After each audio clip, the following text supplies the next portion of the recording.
Hey everybody, welcome once again to the Wrestling Inc. podcast. I'm Glenn Rubenstein, joined by Raj Giri. Tonight we're going to talk about Monday Night Raw for February 13th, 2017. Mr. Matt Morgan had a work commitment, so he will not be able to join us tonight. He'll be back on next Monday's podcast. But excited to talk Raj with you. We got a new women's champion tonight. We've got the breakup of Chris and Kevin. We saw Emmalina briefly. Dana Brooke is alive. Sami Zayn is in a feud potentially with Samoa Joe. A lot's happening. A lot's going on. We're going to get to it, go match by match. Bo Dallas showed up even. This was just a weird night of strange fan service. We're going to dive into things and go match by match. But first, I want to let everyone know that this episode of Wrestling Inc. is brought to you by WWE SLAM Crate, powered by Loot Crate. Tag into a bi-monthly box for the WWE Universe, loaded with exclusive and authentic collectibles, plus apparel you can't get anywhere else. Save $3 off your first box at lootcrate.com/WrestlingInc when you sign up and use the coupon code WrestlingInc. That's lootcrate.com/WrestlingInc. So Raj, your big thoughts. What did you think of tonight's Monday Night Raw? I thought it was really good. I struggled with the first hour. I had a hard time. And then I thought the last two were great. Once that Samoa Joe interview happened, I thought it just turned the show around. So really strong show tonight. You know, I thought the whole thing was pretty good. Even the stuff in the first hour, I like that they did some things that were different, not what we see week to week. Starting with, we had an in-ring segment with Stephanie and Roman Reigns, saying that Mick Foley had this week off. Yeah, out comes Gallows and Anderson, and we had a handicap match between Roman Reigns versus Gallows and Anderson. Ended in DQ. And now I know, this was silly. Everyone on Twitter was saying this is a no-win situation. DQ is probably the only way it could have gone. But you know what I liked about it? This is not a matchup we'd seen before. This was not the same old on Monday Night Raw. Yeah, I think it would have been better to. I think it's a good idea to not beat your tag team champions in a handicap match. But I think it would have just been better to have him face one of them and get the clean win. You know, it's a different match, and that DQ finish was just really lame. So I think there was other ways to do it. Well, I think it's the only way out with keeping everyone looking strong. I didn't think the match was particularly notable.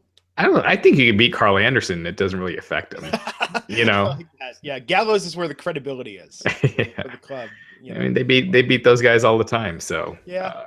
Well, as the champs, though, yeah, especially now with them being, the monster heels in the tag division. The only real heels in the tag division. Didn't they lose last week? Did they? I thought that it was one of those shady, doesn't really count, sort of. I don't know. I don't remember the exact details. But my point is, it's them and the Shining Stars. Those are the only heels in the tag division. So, we need one of them to appear strong. Yeah, well, then book Roman against somebody else where they can at least just not start off with a 2-minute match with a DQ. Now, Roman versus the Shining Stars in a handicap match. That would be some next level stuff. Stranger things have happened, folks. So I'm wrong. Last week, Luke Gallows and Carl Anderson won by DQ last week, so they didn't lose last week. So if you think the idea that I just said, Roman Reigns versus the Shining Stars, is ridiculous, let me tell you what came next after this, which was Kofi Kingston versus Bo Dallas. Bo had a little moment there, a little swagger in his heel arsenal. Do you think he got this tonight because they put the belt on his brother last night on Elimination Chamber? That maybe he put a bug in the ear and said, just give Bo some TV time, make him feel like he's useful. That was what Chris tweeted from the Wrestling Inc. account tonight. He tweeted something about, Bray wins title, Bo appears on TV after months, a couple month hiatus and who knows if those are related, but Bo's growing that beard. The Wyatt family could use another member. In WWE, they have a movie to promote. Bo is in that new Marine 5 movie. It's Curtis Axel, Naomi, and somebody else. Obviously The Miz, and I think there was one other person. But yeah, so when's that coming out? I'm asking generally. The Marine 3 and 4. If people haven't watched them yet, those are solid B action movies. Gosh, I don't know. Okay, well, on Wrestling Inc., I'm sure there'll be a review. The trailer's out. I'm guessing it's direct to DVD, so it'll probably be in the next month. Guessing it's direct. Has there been a theatrical Marine since the first one? I don't think no. Yeah, WWE a little more on the direct to DVD, not even direct to TV, direct to download. Yeah, exactly. Yeah. I'll be watching that when that gets released. When someone pirates it, I'll download a pirated copy and watch that. You can't say that. What? Oh, come on. We know that our fans legally purchase everything, and I'm a bad person. I'm sorry. Yeah, you watch it on Netflix. Watch it on Netflix if it is on Netflix. Why don't they put the movies on the network? It seems like that's perfect synergy right there. Easy. Probably distribution deals and stuff like that. I don't know. Yeah, probably. So, yeah, Bo. I thought for what Bo Dallas has been doing tonight, at least there was a little more interplay there. I liked with him stealing the ice cream blueprint. I thought that was good. I'll tell you, New Day got that ice cream thing over. Oh yeah, the fans were into it. The fans were hot. When the ice cream does come out, there'll be a big pop. So, good stuff. So that's really happening. That's not just. It seems like it. I mean, if they did cereal, why wouldn't they do ice cream? I hope they're not dumping ice cream down kids' faces when they come out, but that'll be disgusting. But yeah, true. Well, I mean, cereal lasts forever. Ice cream is a much more, you need refrigeration, freezers, things like that. But we'll see if that comes to fruition. But I have to say for that, yeah, I mean, it was a squash match against Bo, but I like that segment fine. And they gave Bo a hope spot where you thought for a second he might win there for a second, but yeah, the shortest of seconds. Yeah, it was something. I mean, I thought this was entertaining. I think that with New Day, this was a good way to use them, and they certainly could use a lot of the talent that's just sitting in the back and stuff like this. I mean, they did it with Titus. They ran Titus into the ground, but if they rotate these through, if we don't, maybe we see Curtis Axel next week. What's he doing? Did you see his passive aggressive tweet last night? No, what did he say? Oh, Triple H posted the thing with Naomi, and Curtis was like, I was in NXT, and I'm still waiting for my opportunity. That's not going to help him. Yeah. Why do they do that? Why do they do those things unless they just want to get released? Yeah, maybe. Yeah. So yeah, we went from that straight into a segment with Jack Gallagher versus Noam Dar, and they did set it up with this. When we talked about this before, I think the idea was maybe this wasn't happening. So it is going to be Jack Gallagher versus Neville at Fastlane for the Cruiserweight title. Yeah, I think that was announced last week. Cool. Yeah, Jack Gallagher won the 5-man match on 205 Live last week to get the title shot. Yeah. And I forget if he was. I think Mustafa Ali was filling in for Rich Swann, but originally Rich Swann was supposed to get that spot, but he got injured. And I think he's coming back. Rich Swann is coming back, I think, this weekend. So, it wasn't too bad. Yeah, I have to say, I think Gallagher versus Neville is going to be fantastic. I look forward to that. I like both of them. I think they're both fairly over with the crowd. And I think it'll actually will not be such a down point in the Fastlane pay-per-view to have that match. I think it will be. I mean, if the fans didn't react here for Gallagher, maybe they won't change the ropes this time. Yeah, they will. They're intent on it. It's the simple solution, man. I mean, Gallagher, he can get people on his, he can turn the crowd around, but it usually takes a good match. And tonight he didn't have much time, so it didn't do him any favors. So Jack Gallagher won that match against Noam Dar, and yeah, it was what it was. It was better, I think, than a lot of the Cruiserweight stuff, in that it went by fairly quickly and I didn't feel bored during it. Real quick, we didn't talk about the opening segment when Stephanie came out, but announcement. That's correct. Yeah, if you're in the crowd and Stephanie is teasing moving a pay-per-view match to tonight, don't react because it's always a swerve. She's always going to say, "No, I'm not going to do it." And people keep falling for it. It doesn't happen. You should publish a printable card, WrestlingINC's guide to attending a WWE taping. Yeah. There were actually some Roman chants. You hear that during that first match? Kind of crazy. Yeah, you don't hear that every day. It's Las Vegas, man. Yeah. I mean, it seemed like it was all women, but still, you don't hear that often. I mean, I've said this before, but every house show, every taping I've ever been to, moms love Roman Reigns, perhaps even more than their children do. Yeah. Yeah, I mean, I see it all the time. But yeah, I thought the thing with Steph was good. She announced Teddy Long's going into the Hall of Fame. What's that? So it was Teddy Long. Yeah, Teddy Long being inducted this year. Yeah, so I think that it's fine. Out.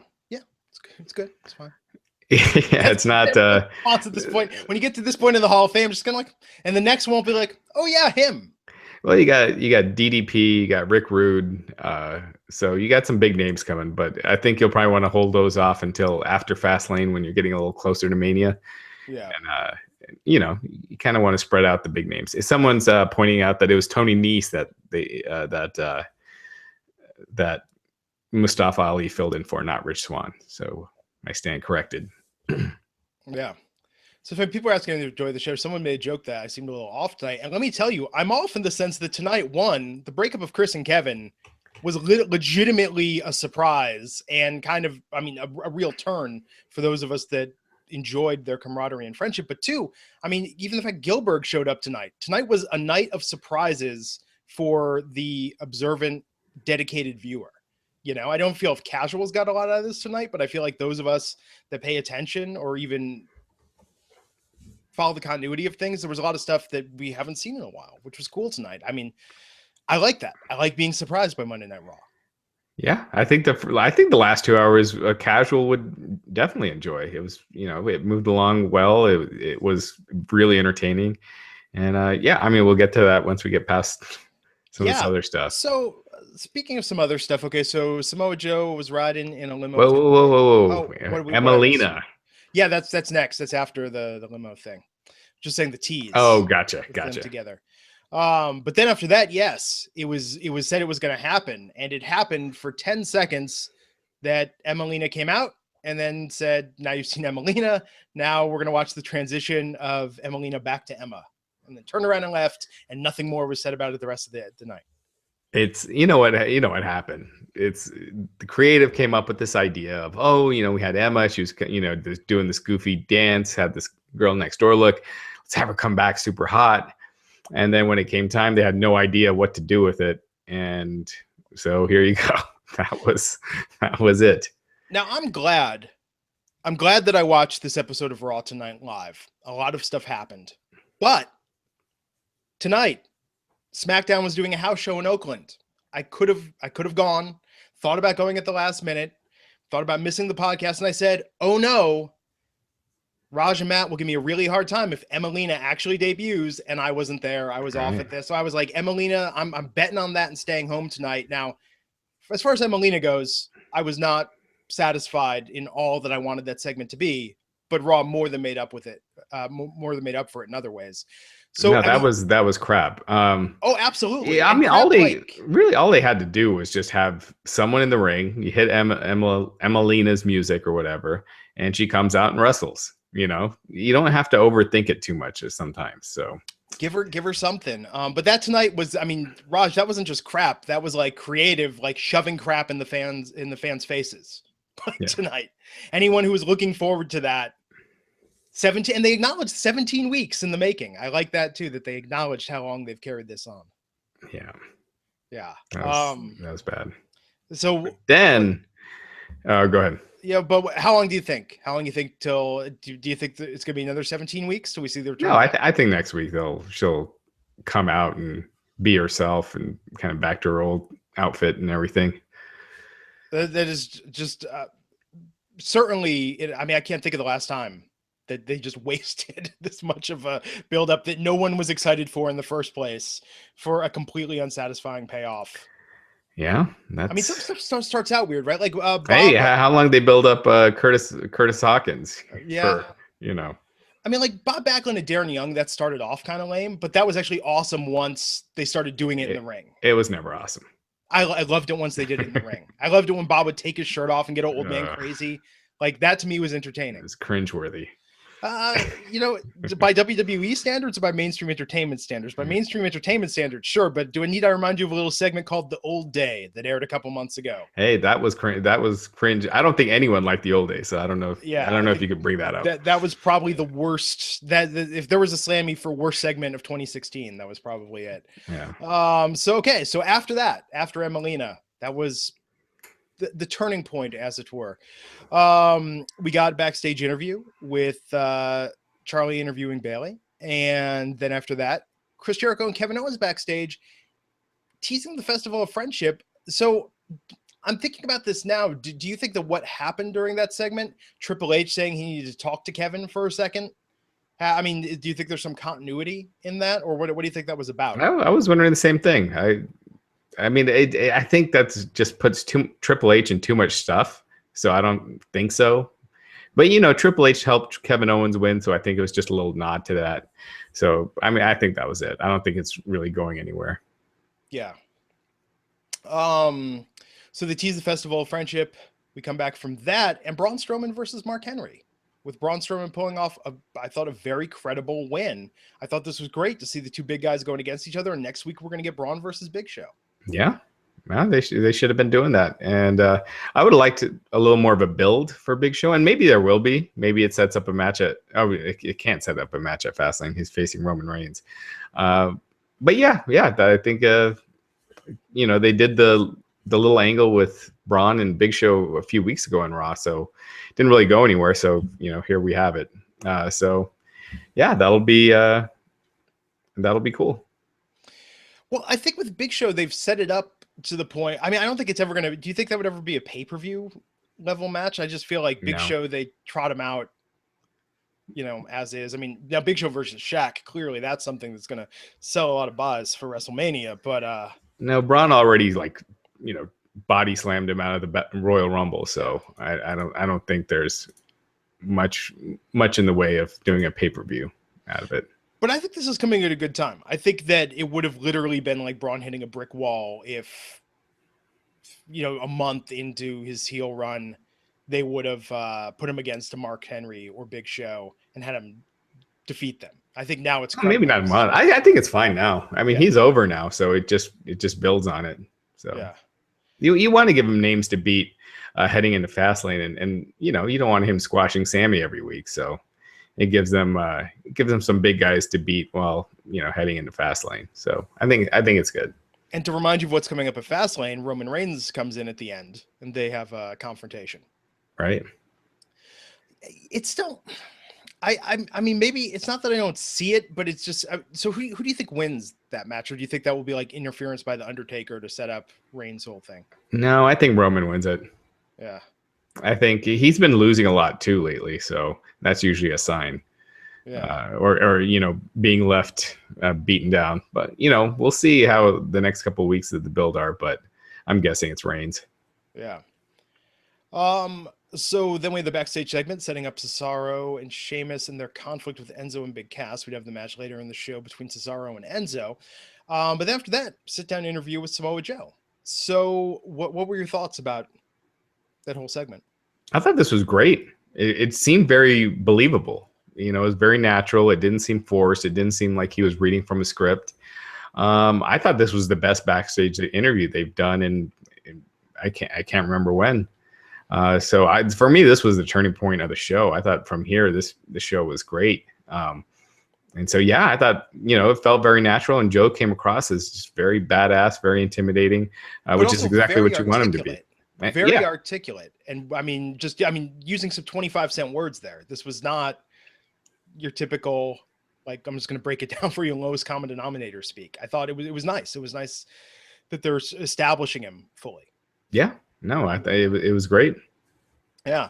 And his Sami Zayn crack paid off, which was cool. Mm-hmm. Yeah, it was a little subtle thing. So I thought they were doing that for Fastlane. And yeah, they haven't announced it yet, but yeah, that's likely going to be for Fastlane. I hope that's what. Hey, for me, Samoa Joe versus Sami Zayn. This is like, it's your heaven. Yeah, in my mind, this is practically a Mania level. It's like Grease 3. Grease. I think they should really stop it too, Raj. I think they knocked it out of the park, especially with the second one. So why go for a third time? But so I think. But bad news for you, Sammy's. I'm sure he'll get some offense in, but you'll pretty much have Joe killing him. Why do they always have to do that? It's just because they can. But I just hope it's not a squash. I hope that they let them demonstrate what they can do, because they haven't wrestled each other. I mean, they never did it in NXT. They haven't wrestled each other since the Indies. I mean, Ring of Honor. I don't know when. Yeah, I mean, maybe they had a dark match or something, but it's been a while. But I think they could really put on just a clinic in the ring. So I hope they give it a little time to shine, as opposed to Joe just coming in and squashing him. So yeah, I'm looking forward to it, man. And I think after that match, even if he gets defeated, so after Fastlane, it's going to be Owens versus Zayn on the house shows. So I wonder if that'll get some traction on TV. Yeah. Again, so we'll see. So yeah, love the interview. Thought the interview was fantastic. And we came from that, Sami Zayn versus Rusev. Rusev wearing the nose guard again. Lana with a new haircut that makes her much harder to distinguish from Renee Young. I thought that was interesting. Very similar haircuts. Yeah, she did kind of look like her. You're right.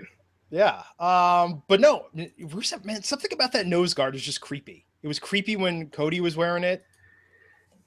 Man, you know how my feelings of Rusev. I think he should be in a much higher role. I mean, the nose guard, he needs it. He busted his nose that week, but yeah, I wish they would do more with him.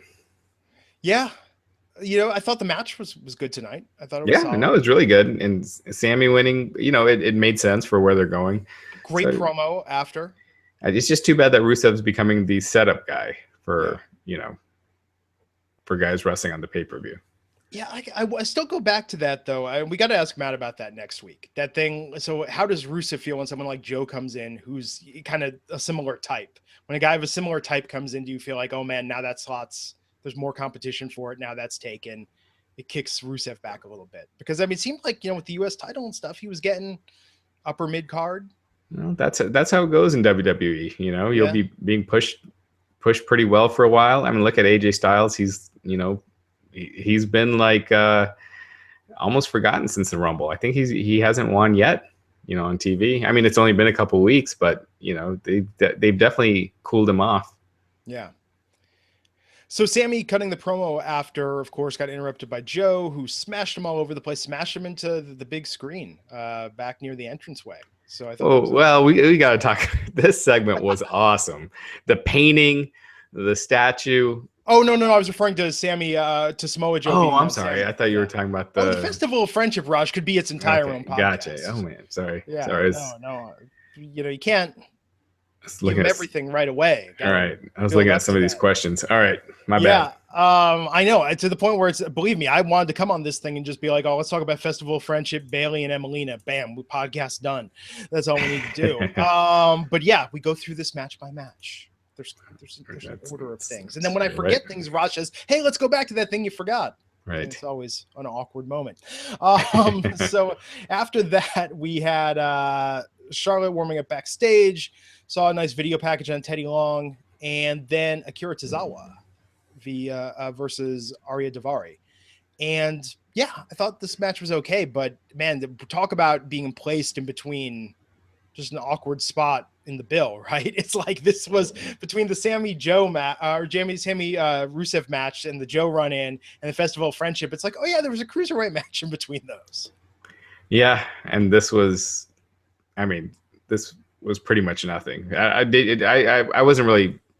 I gotta admit, I wasn't really paying attention to this one. Did you? No, I kind of. This was the time where this was time to check Twitter and exactly and the emails and everything. Yeah, it's too bad. They're talented guys, but it's just how they position this. Yeah, no, absolutely. And that's the thing with the cruiserweights. I think that's where it's more incumbent upon them to try and stand out during these. I do remember. I mean, Kendrick did his commentary during, which was good. Austin Aries wasn't on tonight, right? I don't think so. Yeah, I wonder why that was. I have to look into that. Prepping for a return, man. It's gonna finally happen. Probably. Maybe it could have been meeting with the doctor, even though I think he's cleared already. So in that case, he doesn't need to meet with the doctors. Yeah. Okay, so we're going to talk about the Festival of Friendship, all our thoughts about what's going on with Chris and Kevin, all our thoughts about with Bayley getting the title from Charlotte. But first, I want to take a moment, thank the sponsors of this podcast. First, WWE SLAM Crate, powered by Loot Crate. You've heard us talk about it before. It's a bi-monthly box full of authentic and exclusive collectibles made exclusively for fans of the WWE Universe. This is hardcore stuff. You're talking about, you're going to get things like Mitch the Plant. You're going to get things like limited edition Sasha Banks sunglasses. Get things like a Daniel Bryan beanie. The Bayley Bears, New Day action figures came in last month's in 2 boxes ago. Got a John Cena figure in this most recent one. Got a Ultimate Warrior poster in this last one. And what's cool about it is each crate has over $60 in value. And his stuff is handpicked and created by Loot Crate. You can only get it by subscribing here. And we've got a deal for you now. Save $3 off your first box at lootcrate.com/WrestlingINC when you sign up and use the coupon code WrestlingINC. And what's also cool about this is you're going to give them your t-shirt size when you sign up. In the first box, there was a limited edition Enzo and Cash shirt you could only get through Slam Crate. This last one had a limited edition AJ Styles shirt, and this next one, if you sign up right now, has a limited edition exclusive Seth Rollins t-shirt you can only get through Slam Crate. Again, save $3 off your first box. Go to lootcrate.com/WrestlingInc and use the coupon code WrestlingInc. We thank them for sponsoring the show. The stuff is awesome. We love getting it. You've heard Raj talk about it. It's like Christmas. Comes every other month when you're a subscriber. It's fantastic. That's lootcrate.com/WrestlingInc and the coupon code WrestlingInc. Then DDP Yoga. Diamond Dallas Page is going into the Hall of Fame. Part of the reason why I'm convinced is the countless lives he's changed with DDP Yoga. Jake Roberts, Scott Hall, Chris Jericho tonight. Man, his friendship with Kevin is over, but his positive lifestyle choice with DDP Yoga goes on. Look at Mick Foley looking fantastic once he got all that hair off of him. You can see how much weight the guy's lost thanks to DDP Yoga, DDPY. And we've got a deal for you right now. You could save 25% off the DDP Yoga Now app by going to our link at ddpyoga.com/WrestlingInc. Or if you want the DVDs, you can get 3 months of full access to the DDP Yoga Now app and the DVDs for 25% off by taking advantage of our deal. And if you want to partner up with a friend, a loved one, an accountability buddy, we've got an amazing deal for you right now. You can get a Max or Combo pack at 25% off and get 50% off the second one. If you've been on the fence about starting DDP Yoga, now's the time to get on board with DDPY. Head on over to ddpyoga.com/WrestlingInc. Stop procrastinating. Get started now. February is half over, man. The year's going to be done before you know it. What do you want to do with your 2017? DDPY. Get in shape, take control of your life, and we thank them for sponsoring the podcast. So, Raj, Chris and Kevin broke up, man. We knew it was happening. We knew that was the rumor for WrestleMania. Real quick, we got about 70 messages on the YouTube comments that Aries was on commentary tonight during both matches. So we gotta pay more attention during the Cruiserweight matches. Wait, he was there for the second one with Brian Kendrick? Yeah, I guess so. Huh. Unless everyone's lying. I'm going to go back and verify this, Wrestling Inc. fans. You're not getting one over on us here. Yeah. Because most hosts, in the name of being a good host, would be like, oh, that's right, he was there. I remember that. I'm not going to lie to you. I'm going to be honest when I don't remember something. I'm not going to pretend like, oh, yeah, that was great. Kind of like that time Chris Jericho won the title in Appleton. Like, no. I wonder why they didn't have him do the post-match interview. So, yeah. But anyway. Well, probably because, actually, I don't know. I had something clever to say and then I lost it halfway through. Okay. That also happens from time to time because I'm so distraught about Chris Jericho and Kevin Owens breaking up tonight. We had the Festival of Friendship in Vegas. They came out that entrance. That entrance was like Jericho doing the whole bit with his hat. I mean, it was great. I love this thing from the start. Oh, absolutely. This would have been a classic segment even if they hadn't broken them up during this. I mean, this would have been, I think, just very, very memorable. The whole interaction, everything up to it. So yeah, they had showgirls. They came in Jericho in the sparkly hat and the sparkly jacket. And it was fantastic. Presented Kevin with some gifts, a sculpture, a painting. That painting. Oh my God. The creation of Kevin. I'm sure that's going to be on WWE Shop. I mean, that was fantastic. That was awesome. Yeah. I mean, I rarely ever laugh at WWE comedy, but this was one of those rare times where I actually laughed out loud. So that was awesome. And I would actually go as far as to say, if someone had entered the room who does not watch wrestling, I dare say not only would I have not been embarrassed to have been watching this, I think they would have been into it. Oh, I think so too. And Jericho was so great here. I mean, he was such a baby face. I mean, I didn't see the turn coming. I mean, I thought Sasha was going to turn tonight on Bayley, but I didn't see the turn coming here. But I was like, oh, they're definitely planting the seeds for a Jericho face turn because he was such a baby face in this segment. He was his promo was great. Just how excited and happy he was. I mean, this was awesome. I mean, they were both. Maybe that telegraphed the swerve, right? When he was talking about of all his runs, this is one of his favorites. Exactly. He brought some reality into it to kind of really suck people in. It was so good. And then Kevin just had to ruin it all, man. Just gave him the list of KO with Jericho's name on it, proceed to beat him with that list. That again, this was fantastic. I thought it was great. The Gilbert thing, I don't know if you saw Goldberg's tweet after that. We call him a morons. I don't think he took, my guess is that was to WWE. So it could, maybe it wasn't, but Goldberg hated the Gilbert stuff in the 90s. I mean, you could search on Wrestling Inc. with the interviews he did. I remember I asked him about the Gilbert stuff, and he really hated it. And so if WWE didn't clear it with him first, and they might not have, they might have just thought it was something funny to do, and they flew him in. I could see him being annoyed by it. Yeah, no, absolutely. And I thought that was great that they had Gilbert come back. I mean, with Jericho doing that as a joke, I thought that was good. That definitely fit the sense of humor and style of the whole thing. And the way they finished it off with the list of KO, and I thought it was cleverly done. And yeah, if there was this was one of the best segments on Raw, non-wrestling segments in a long time. A lot of people were comparing it to the "This Is Your Life" segment from the Rock and Sock connection. I felt like this didn't go on too long. Like the Rock and the "This Is Your Life," after a while I was like, all right, come on, guys. You know what I've noticed about most stuff about the Attitude Era is when you see it come up in retrospective shows where they edit it down, it is as awesome as you remember. And then when you go back and watch the entire thing, you go like, oh man, this is really not as awesome as I remember. Also, by today's standards, like this probably would offend a fair amount of the current wrestling audience if they were doing this on TV currently. Yeah. Yeah, hasn't aged well, I guess. They could have had a cameo by Burple in this thing. Man, the whole thing was just so well done, so well put together, but at the same time, I feel like it was too soon. I feel like they should have done this after Fastlane to break them up.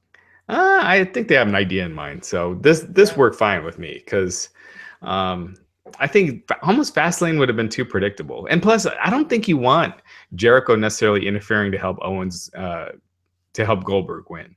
Yeah. I mean, you're billing Goldberg and Lesnar as like this battle of two monsters. You don't want it to seem like he needed assistance to beat Kevin Owens. So I think it was better it was done here.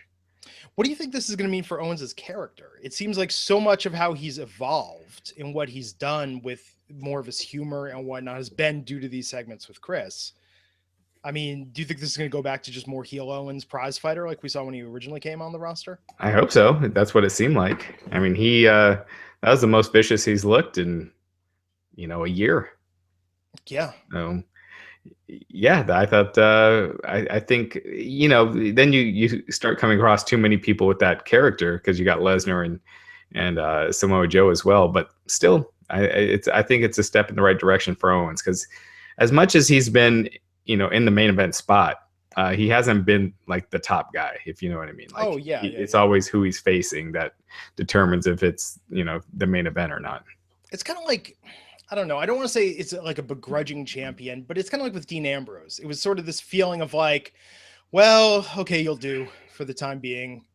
Yeah, he's got the belt for now until we move into our important plans for WrestleMania. He's had it a long time though. He's had that belt 6 months now. I mean, so if he was placeholder, like it's pretty long placeholder. No, yeah, he's had it since September. I mean, Ambrose, they got that off of him relatively fast. Right, but I also think it's I think it's the lack of options too with where they were going. They didn't want Rollins and Triple H to be for the title at Mania. They didn't want Reigns to have it, So there was really no one else to kind of trade it back and forth with. But now Goldberg is the WWE Universal Champion. Yeah, but it's only for a month. It adds something. That's the biggest match at WrestleMania. I mean, mainstream wise, everything that's going to get the most attention. So definitely it adds, it's like when you did Rock and John Cena, when you did the rematch, having the championship on the line, just it gives it something extra. Yeah. I think it just all depends on how they play this out with Jericho and Owens after Fastlane. I want to see where this, and that's the thing. I want to see where this story goes. When's the last time we said that on this podcast? Yeah. Like, I'm really interested in what they do next because tonight surprised me. I'm going to watch this segment again because I don't do that often. So I'm going to do that again later, either tonight or tomorrow. Yeah, well, that's interesting. Greeny's Corner is saying, what if Triple H is forming a stable with Joe and Kevin Owens? That would be interesting. That would be interesting. Yeah, no, I like that idea. I've said this before, but if they were doing some sort of like former NXT invasion sort of angle, sort of like, the Bruisers, yeah, I think that'd be cool. So we went from that, and so we had Enzo versus Cesaro, and it's a tough act to follow. I feel like on any other night this would have been solid, right? I mean, although Cesaro versus Enzo, it's like we have one of the best and one of the not quite as great wrestlers going against each other in the ring, but I thought Enzo did okay. There was that one thing where he like threw Enzo to the ropes, and Enzo thought about it, then just went over, and then it was like I don't know if he missed what he was supposed to do. He looked kind of almost punch drunk. I think that's how he tried to play it off. Yeah, that was strange. Corey Graves said something like Enzo's trying to decide if he wants to have a competitive match or something like that, but it was just such an odd spot. So yeah, I mean, Enzo, he's their Santino now. He's, so yeah, it was pretty much a glorified squash. That's just, so like Enzo is, you're saying like Enzo's the James Ellsworth of Monday Night Raw? More, well, and not that bad, but yeah. Similar taste in fashion. Yeah. So, so sorry. I'm just reading these suggestions. You guys in the chat are great. The new evolution, they're saying, with Samoa Joe, Triple H, and Kevin Owens. Hey, I don't think it's a bad idea.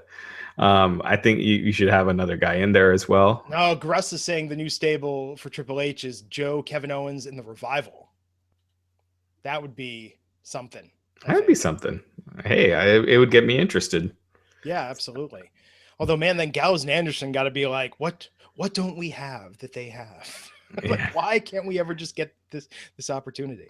We'll have to see. I don't know if we'll have to see. The WWE has changed so much with their perception of talent over the last couple of years. So, 2 years ago, I wouldn't have seen the Revival being paired with Triple H, right off the bat, in some angle, but I could see it now. So I think that would be awesome. Authors of Pain, they're not ready anytime soon. The opposite of awesome. Not that they're bad. It's just like they're not. They could get good. They absolutely have potential, but I mean, no one's sitting there going like they're ready for them. I think they're probably still a year off. Oh, a couple, yeah. Yeah. They do what they do well, but it's just not. I just don't think it's there yet. So yeah, with Enzo and Cesaro, it was what it was. It was fine. But again, the segments that it came between just made it really tough to have it really stand out. I liked Enzo's promo at the beginning. I liked that he actually brought the little marshmallows out when he made the chocolate joke, I thought that was good. It was weird though on Twitter. Did you see this too? Like some people, including I think a few Wrestling Inc. commentators, were saying that, I love Enzo, but this is getting stale. His promo? Just Enzo and Cass, the whole shtick. Yeah, I mean, I could kind of see that. It's not. You remember they were like the hottest act last summer, and they've definitely died down a lot. And I think so much of it is just how they book Enzo. I don't think you need to book him like Santino. Like you can give him some offense. You don't have to make him look like the loser each and every week. So, yeah. Someone suggested Rude as the third guy for the stable. That would actually be really cool, but I don't think Rude's leaving NXT anytime soon. Yeah, NXT doesn't have anyone to replace him with at this point. So yeah, man. So went from that. Interesting tonight. I know we've talked about this, the Black History Month segments. So they reshowed the Rosa Parks one from SmackDown. It's like we did 2 of these and we already ran out. Like we produced 2. Yeah, I think they're going back and forth on the shows. I'm sure you'll see the Jackie Robinson one on SmackDown. Did they show that on SmackDown yet? I'm forgetting. I don't think so. So yeah, I'm sure, each of them will be shown on both shows. Yeah. I like, man, just in this one, the thing I know is like Alicia Fox and glasses, like those glasses she wears or something else. But yeah, I thought that it was, they're reusing the same segment twice.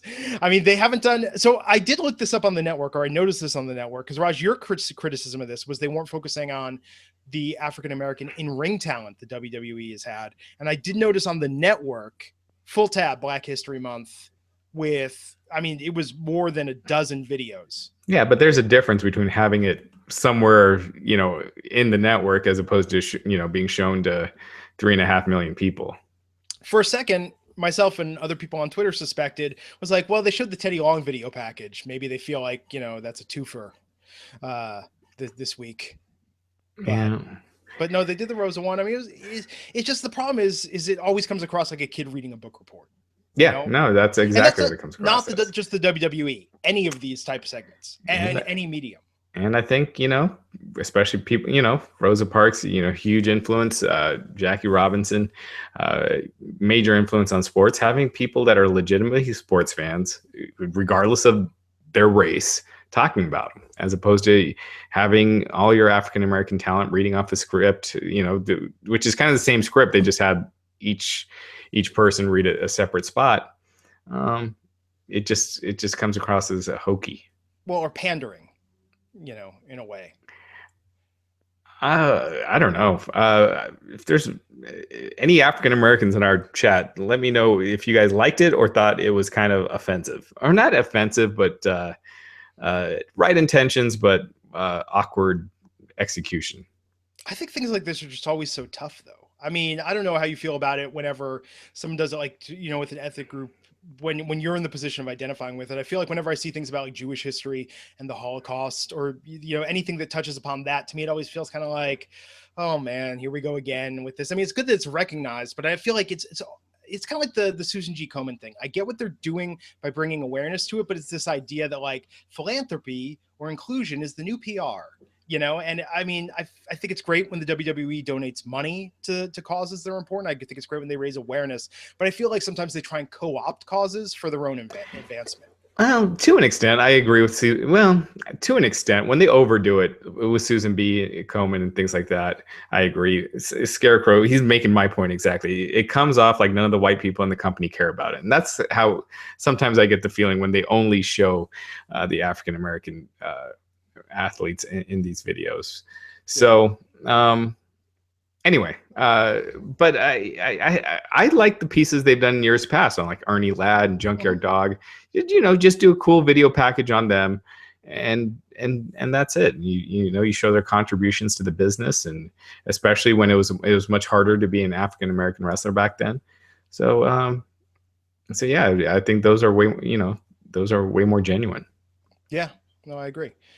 And speaking of which, what was a great example of something that I think they really did with a great level of care and sophistication, the Pat Patterson documentary, and talking about all his struggles and being the WWE, but then they kind of buried that, right? I mean, where they released that for free on their YouTube channel. I don't even think they put that on the network, but I thought that was a really nuanced look at everything Pat went through in being gay and being a professional wrestler. Yeah. I don't know if you watched that. I thought it was very well. I haven't seen it. Yeah. I mean, they didn't release it. It's literally only on their YouTube channel. Okay. But I thought that was a good example of them handling something and really fleshing it out in a very well done manner. So, okay, that being said, Raw Women's title, Bayley versus Charlotte Flair. And man, what a match. This went back and forth. The power positions turned. Some brutal, that moonsault catching Bayley in the neck. Yeah. Some of the spots in this match were just, ugh. It's like they were slightly off, but enough to where they could have really hurt. Someone could have gotten really hurt. Yeah. So I love the balance of it. And I thought they were going to cheat us at the end when Dana. Actually, first, did you have this reaction? Like, is that Dana, or is that like Emma and a Dana? Like, is that actually Dana that was coming out? Because at first I didn't recognize her and they didn't show her face. Yeah, same here. I was like, is that Liv Morgan or something? But yeah, it was Dana returns because. Yeah, that was their way out of this. Being punished still, kinda, but they at least utilized her for one thing. But who knows? I mean, with Emma, you think Charlotte will tie Ric Flair's 16 world title reigns by the end of the year? How many more pay-per-views we got? Yeah, we got a lot. I can't remember the writer. Someone wasn't that the Wrestling Inc. tweet? We congratulate Charlotte on winning back the title at Fastlane. Was that? I missed that. But I think that went out on the official account. That was a good joke, whoever wrote it. Because that's what it seems like is going to happen here. That Bayley's going to have the title for 2 weeks or a week and a half. Yeah, probably. Or they have Sasha beat her at Mania. Keep the title on Bayley till Mania, and Sasha turns real and beats her, like cheating. So, I mean, that would be cool too. But that being said, I thought the last 10, 15 minutes of this match were fantastic. The whole thing, yeah.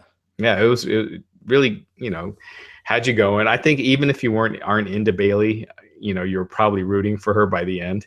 So I thought it was it's very well done. Well, and I like the fake out with the Dana interference because, I mean, God, how many times has Charlotte won due to either her dad or Dana helping her out with it? So I thought it was great to have Sasha come, put a stop to that right away, having Bayley get the win, and then loved the celebration with Bayley and the fans. I thought that was very, very well done how they did that with her spending so much time with everyone in the front row. Yeah, no, and it looked genuine too. Not like and that's the great thing with Bayley is she always seems very genuine in that role. Yeah, and I think it's good. So, I mean, I stand by what I said, though. It was very good. So it was a moment. I got a little misty-eyed, as I often do when wrestlers that I really like, that I feel invested in, get a victory. But, man, if this would have happened in Mania for the first time. Often do. Often. I'm a sentimental guy, Raj. It's like the movie Rudy. I dare everyone in the crowd, if you watch the movie Rudy and you don't tear up at the end, like you have no soul. Like, I mean, come on, it's the underdog story. This is what we want. This is what we live for. People every week, it's like half the people are like, oh, Glenn's such a mark. And other people are like, oh, he's really negative. Let me tell you, it's like, I'm really cynical about so many things, but a well-told underdog story, characters I can believe in and feel like we're on that journey with them, that gets me every time. Hey, I'm a big fan too. So, it's just, it goes back to the Karate Kid. It's just one like of my that favorites. Feeling. Yeah. It's like we did a Mr. Miyagi every time, just Kleenex, going through it. But yes, had this happened at Mania, oh my God, not enough tissues in the world had this happened at Mania. Never cried in the Karate Kid. Really, at the end? No. And Johnny says, you're all right, LaRussa. The bully accepts him. He's won his respect. I'm like, yeah, get him. The Karate Kid, seriously, every time it's on TV from flipping, I will watch it every time. It's so good. And that's the thing. I think with Bayley, it's that resonance. I question why they did it now when we're 2 months out. I'm not even we're 6 weeks out from WrestleMania. I mean, do they think maybe this will help build the interest? This will help build Bayley more going into I mean, I hope they don't do what they did with Sasha, where she just loses it in 2 weeks. I absolutely think that's going to happen. I wouldn't be surprised. I mean, I don't know. I don't know what their idea is, unless it's what I said with Sasha turning heel on Bayley. And maybe they do that at Fastlane. Maybe, Bayley and Charlotte have the rematch and Sasha turns on her, which I don't know if it makes sense to do it that soon since Sasha just helped her win, but yeah, I don't know. We'll have to see where they go. I really don't. There's a few different ways. When did this Charlotte pay-per-view thing become a streak? I feel like originally it was a talking point, an anomaly, a coincidence, saying like, oh, Charlotte's never lost at a pay-per-view when, since she's been in, but now it's like. She never wins at a pay-per-view. What's that? Now she never wins at a pay-per-view. Sasha. Yeah, Sasha. No, but with Charlotte, I'm saying like they're treating it now like it's the Undertaker streak when this has just been going on for a year with Charlotte. And you know what it was? It was like around around Hell in a Cell or the pay-per-view before that, where somebody at like Forbes or something noticed that and wrote an article on it, and they kind of put that on the screen, and they've kind of gone with it ever since. So whoever that writer was, kind of started something there. They need to nip this in the bud at Fastlane, like just for once and for all. Have Charlotte lose at a pay-per-view. Yeah, they could do a tag match or something so it doesn't, Yeah. So she's protected. Yeah, we'll see. But no, I thought it was good. I thought it was a great way to end the episode. I mean, certainly the best Raw of 2017, but as we noted last night, that really doesn't mean much halfway into February.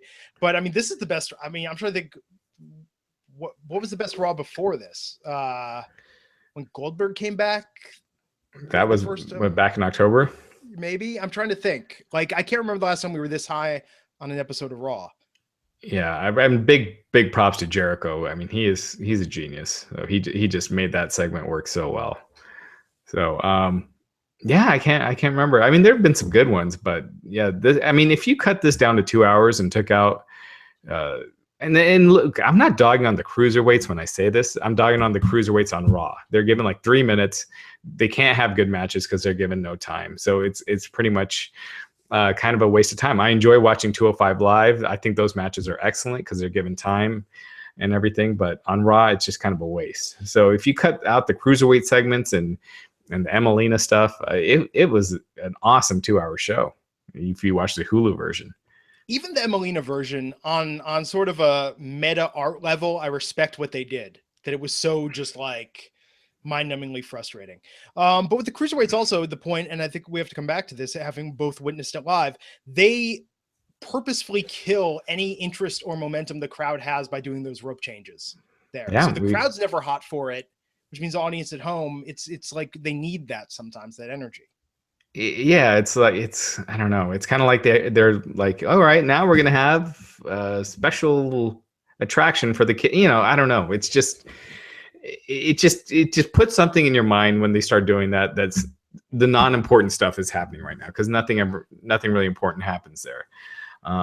It's not like when they put out the trampoline for Sin Cara or Callisto, like that. For the amount of time, because this takes a lot of time. So yes. That's when they start doing the video packages and the commercial, long commercial breaks. So it kills the flow. When you're there live, you're waiting like 10 minutes, before they get started. And it's a fast moving production the rest of the night. Yeah. Ditch the ropes, ditch the colors. 205 Live have, they could have their own, the purple colors and whatever, but for these segments, just have it like you do with the tag titles or the women's title. It's just another division that is separate from the rest, but it's a part of the show as opposed to something separate. Yeah. And so it is pointed out in the comments also, I would say, obviously, I think the best Raw of last year was Finn beating Roman. I think Finn's debut night comes to mind. Owens winning the title was also a good one. Yeah, that's true. That's tough. Both of those were up there. It just as far as amazing Monday Night Raws. So they're capable of it, which is kind of weird, right? Because we dog on Raw a lot and talk about its problems. One of the big ones being that it's a 3-hour show. But nights like tonight, I don't know if that's good or bad. Because on one hand, it's like, man, Raw can be so incredible when they put the effort in, but then it reminds us, next week, it's just a lot to live up to. But that in mind, let's get some questions. Raj, what do we got? All right, guys, use hashtag WrestlingINC so we can find them. Do you guys see Christian, RVD, or JBL being inducted in this year's Hall of Fame? Maybe Christian? I think JBL is too similar to Teddy Long. I could see Christian. But I don't see RVD or JBL. I don't know. Let's hope what happened to JBL last night's not a career-ending injury. They'll fast track. Yeah, the second time he's bit it in the last few weeks. The Andre the Giant HBO special coming up. I'm really excited about that. You got Bill Simmons executive producing it. HBO, when they do these things, I mean, they're on point. They'll take a sport that I don't care anything about. Like, I can't stand baseball, but I'll watch like some of the documentaries they do, and I'm just blown away. So, absolutely looking forward to that. Yeah, and we didn't talk about this last week, but the movie about Paige's family, produced by The Rock. Yeah, that's very interesting. It's going to be mockumentary style. And like Stephen Merchant, who, if you don't know who he is, he was the co-creator of The Office, the British version, the best version. So, what? The American version of The Office, while different, was pretty great, but it's a different show. It was great for the first few seasons. Yeah. Well, all right. Well, we're digressing. I mean, they got some. They got the Cersei from Game of Thrones and the guy from Hot Fuzz. So I mean, it's not a direct to DVD movie, and MGM bought the rights to it for $17.5 million. So this is going to be a big movie. So, man, Paige just got to know at this point, they're not getting rid of her. She can do whatever. She is untouchable. Yeah. Whatever she wants, and they can't fire her. Yeah, exactly. Yeah, kind of incredible. That's the story. I would love to see that movie like years from now when they look back on Paige's career, because I would love to know how that's working behind the scenes. Right. Yeah, but Someone's asking Baron Corbin versus. Oh, so what were we going to say? The documentary on her family this is based on aired in the UK. You can find it online. I think it's on YouTube. It's very good. Wrestling with My Family is what it's called. Yeah. Someone's asking Baron Corbin versus Dean Ambrose for the Intercontinental title at Mania. I think it'll be them in an Intercontinental title match, but I think they'll also throw in Apollo Crews and Dolph Ziggler and a few other people. Yeah. All right, guys, let's get a couple more in here. Do you see The Rock wrestling at Mania this year? Nope. Will Paige ever come back and be relevant? I think so. I mean, we're just talking about it. I don't think they can get rid of her now. You know, if they got this big budget movie that they're a part of. So yeah, and she's a hell of a talent. So she's supposed to be coming back. You know, Alberto Del Rio said April to May. So it's not that far away. Yeah, it'll be here before we know it. And who knows? I mean, God, I can almost see her if they really wanted to push her again or convince she was high profile. I mean, I don't know. Maybe she interferes in whatever they do in Mania or somehow gets thrown into that mix. Right. Yeah. Probably the night after. That would actually be the best to bring Paige back for an arc against whoever is the women's champion right after Mania. I think that might be too soon because it's looking like April to June. It's probably going to be, you know, so late May is probably where it's probably going to be at. Payback. April 30th. Could be.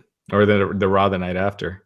Yeah. Will we see Stone Cold at Mania? I don't think so. Unless he's doing a promo. Stone Cold sounded like he was kind of done after last year's Mania. And we'll get like two more.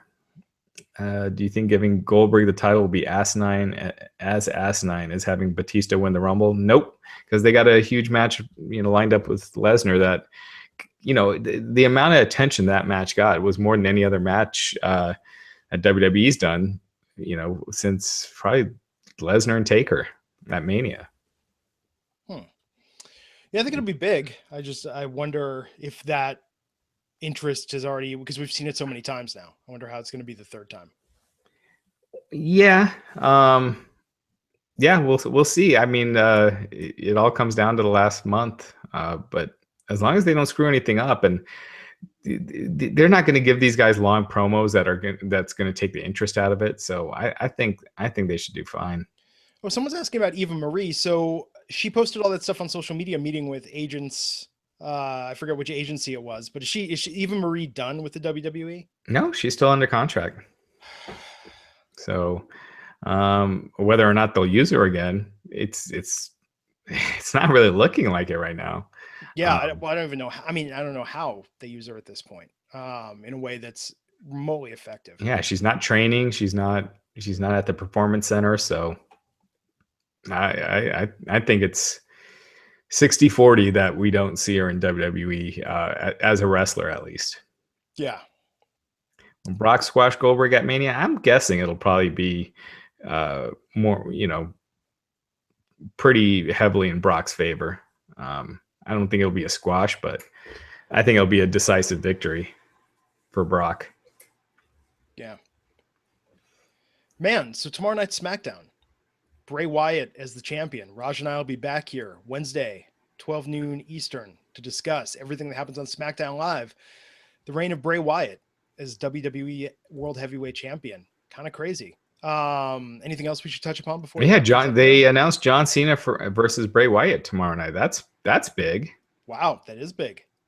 So, yeah, that'll be an interesting one. So maybe I don't know if they start the Miz John Cena feud tomorrow night, and Miz cost Cena the match. But yeah, definitely we'll be back on Wednesday.